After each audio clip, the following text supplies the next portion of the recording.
Bonjour à tous et bienvenue dans ce nouveau cours. L'objectif de ce cours est de pouvoir découvrir toutes les fonctionnalités de la palette d'outils de conception.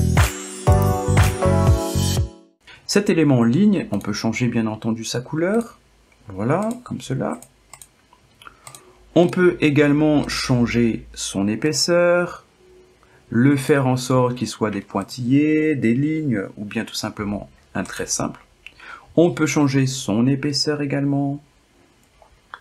Et puis on peut également arrondir le résultat, donc c'est-à-dire que les bordures donc, de la ligne sont arrondies. Maintenant, si je souhaite mettre des formes au bout de la ligne, eh bien ça se passe ici. Cette option, vous avez fin de la ligne et vous avez début de la ligne. On va aller vers la fin de la ligne et là, je peux bien entendu le transformer en ce que je souhaite en fonction des possibilités.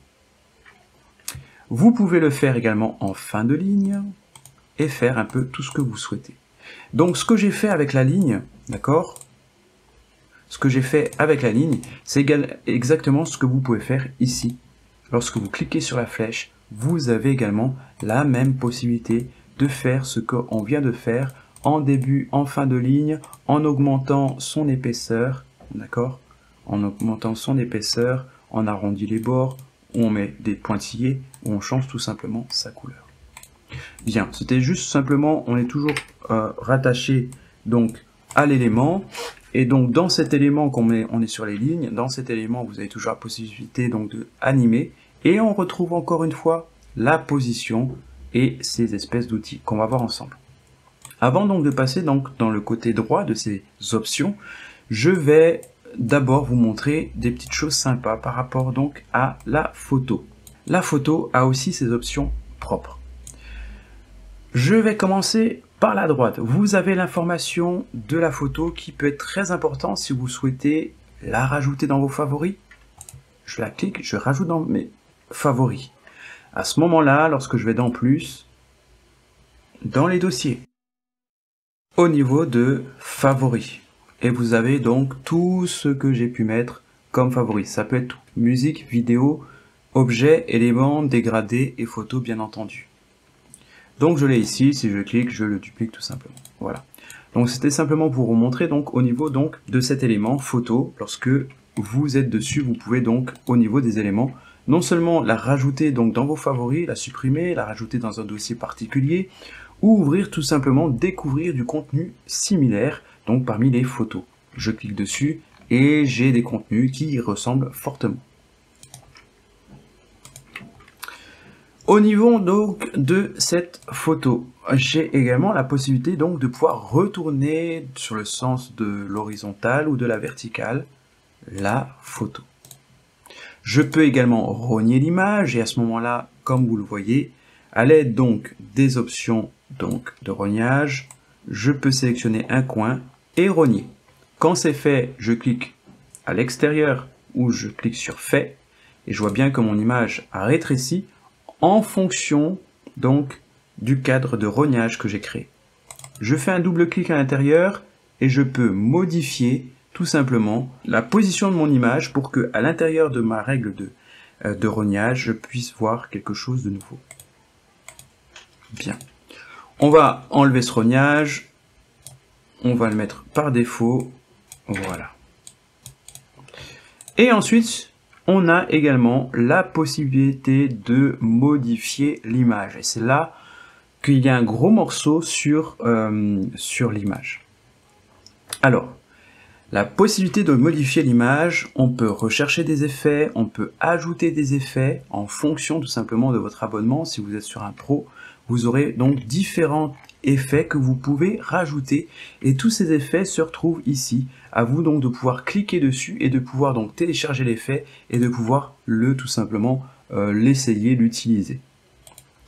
On ne le fera pas, je vous laisse le découvrir et découvrir tous ces effets qui évoluent au fur et à mesure que les créateurs proposent en fait des nouveaux effets. On va aller sur les options les plus basiques, donc c'est-à-dire qu'on peut effacer l'arrière-plan seulement sur Canva Pro.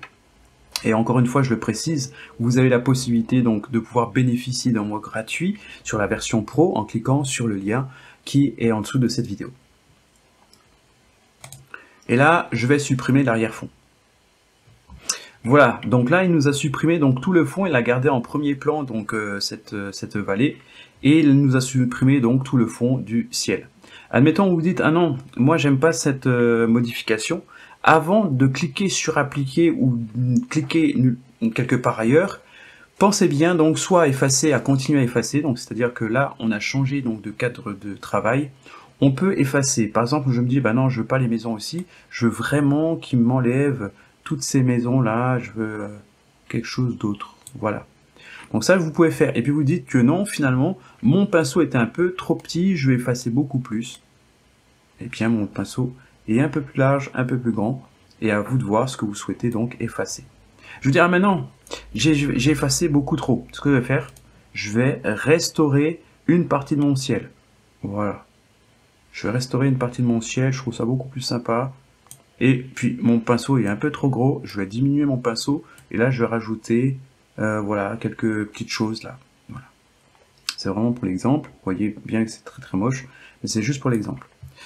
Vous avez également la possibilité de réafficher en surbrillance donc votre image d'origine, pour pouvoir voir un petit peu ce que vous pouvez effacer ou restaurer en fonction donc de votre photo. Bien entendu, si c'est un portrait, c'est beaucoup plus avantageux pour pouvoir donc modifier, effacer, supprimer ou bien restaurer tout simplement des éléments.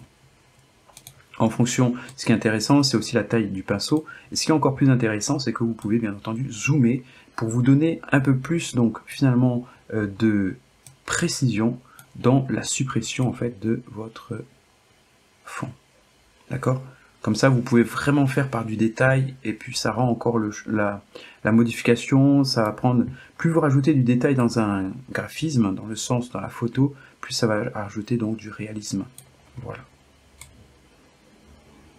Voilà. Et donc du coup, finalement, on va garder l'image de départ, la proposition de départ, on va enlever tout le ciel, et on a gardé tout simplement en fait, voilà, et on a gardé tout simplement donc ce fond. Alors il n'est pas parfait, bien entendu, à vous donc de pouvoir jouer justement sur ces effets, et puis le rajouter en fonction de ce que vous souhaitez, supprimer, enlever, rajouter, et rendre votre image un peu plus parfaite que cela. Voilà. Une fois que c'est fait, vous cliquez sur terminer, vous avez bien votre fond. Libre à vous donc de pouvoir à ce moment-là rajouter un autre fond derrière, par exemple. Alors c'est vraiment juste pour vous montrer ce qui est faisable. Alors faites attention lorsque vous rogniez, si vous allez au-delà donc de la taille initiale, voyez que vous faites comme un zoom, mais sur une taille différente. Donc c'est-à-dire une taille en portrait, au lieu que ce soit un carré d'origine. Sur la photo, ce qu'on peut faire aussi, alors ce que je vais faire, je vais simplement retourner à l'original. Voilà, je vais retourner à l'original juste pour l'exemple. Dans tous les éléments, vous avez toujours donc ces poignées pour pouvoir réduire l'image. Donc là, quand vous faites ça, vous ne réduisez pas l'image, mais vous rognez l'image plus rapidement, d'accord? Et si on fait un double clic, vous voyez bien donc cette fenêtre de rognage que vous avez mise. Hop, et vous avez donc cette possibilité donc de rogner, d'agrandir. Si vous sortez en fait de la mesure d'origine, vous allez agrandir par le centre. Je vais me remettre initialement, voilà, à l'initial. Et puis vous avez donc la possibilité donc maintenant d'agrandir, voilà, avec ces poignées donc sur les angles. Et vous avez également la possibilité, donc ça c'est partout pareil, sur les aimants, vous avez la possibilité donc de pouvoir faire une rotation, d'accord. La rotation, eh bien, ça vous permet donc de pouvoir modifier en fonction donc de l'angle que vous souhaitez, pour pas être finalement trop rigoureux par rapport donc à ce retournement vertical ou horizontal. Mais par contre, le retournement horizontal, c'est par rapport à un axe imaginaire ici. On imagine vraiment qu'il fait un flip, il fait le tour autour de cet axe. Voilà, il fait vraiment un tour autour de cet axe, puisque le point A se retrouve ici, et le point B se retrouve ici. Donc c'est un retournement, une symétrie. Toujours dans les modifications de l'image, on a vu comment supprimer, on va voir comment ajuster. Il y a également les filtres. Les filtres, vous les retrouvez ici. Vous avez des outils qui sont rajoutés pour pouvoir améliorer ou faire des mises au point. Vous avez la possibilité d'utiliser le Smart Mockup pour faire en fait une mise en évidence de votre image, surtout si c'est une image ou un logo que vous avez. Vous pouvez par exemple le mettre sur une tasse. C'est un exemple. Votre design va se retrouver sur la tasse. Voilà. Je vous dis à tout à l'heure pour le prochain cours. Bye bye.